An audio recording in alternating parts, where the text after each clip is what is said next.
شروع کرتا ہوں اللہ کے نام سے جو بڑا مہربان اور نہایت رحم کرنے والا ہے۔ چاروں طرف شور مچاتی دنیا میں خاموشی کا ایک راستہ اختیار کر کے چلتے رہنا آپ کو کامیابی کے دروازے تک لے جاتا ہے۔ خاموش رہنے کے 4 بڑے فائدے ہیں۔ خاموشی آپ کو اپنے مقصد پر توجہ مرکوز کرنے میں مدد دیتی ہے۔ شہروں سے نکل کر پہاڑوں کی طرف جائے، قدرت کی بنائی ہوئی اس دنیا کا نظارہ کرے اور اس میں گونجتی ہوئی خاموشی کو خود محسوس کرے جو آپ کو کسی بھی چیز پر توجہ مرکوز کرنے میں مدد کرے گی۔ خاموشی آپ کو ایک کامیاب انسان بننے میں مدد کرتی ہے۔ تجربے سے پتہ چلتا ہے کہ ہر کامیاب انسان کے پیچھے اس کی خاموش محنت کا ایک بہت بڑا کردار ہے۔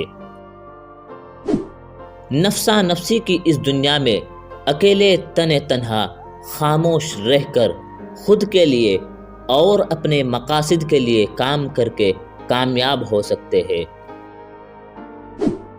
خاموشی آپ کے ذہنی تناؤ کو کم کر کے آپ کو باشعور انسان بننے میں مدد کرتی ہے۔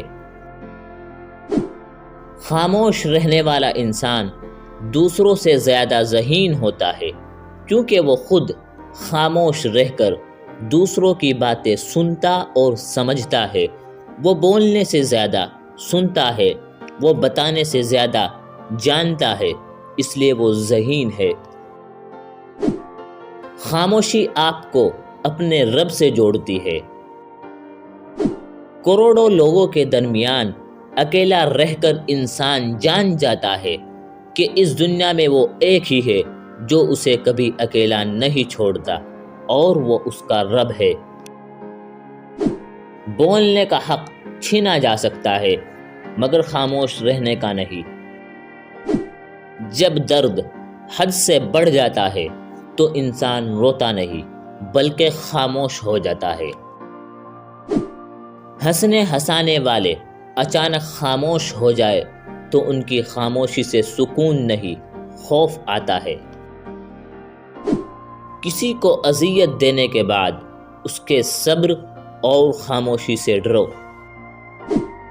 لفظوں سے ہی خاموشی ٹوٹتی ہے اور لفظ ہی خاموش کر دیتے ہیں۔ 2 چیزیں انسان کی کمزوری کو ظاہر کرتی ہے، جہاں بولنا ہو وہاں خاموش رہنا، اور جہاں خاموش رہنا ہو وہاں بولنا۔ محنت اتنی خاموشی سے کرو کہ تمہاری کامیابی شور مچا دے۔ لوگ بے وجہ خاموش نہیں ہوتے، پتہ نہیں کیا کچھ سہ چکے ہوتے ہیں۔ الفاظ سے بھی کہیں زیادہ دوسرے بندے کی خاموشی تکلیف دیتی ہے۔ دوستو، اگر آپ کو ویڈیو پسند آئی ہو تو اس کو لائک کریں اور ہمارے چینل کو سبسکرائب ضرور کریں۔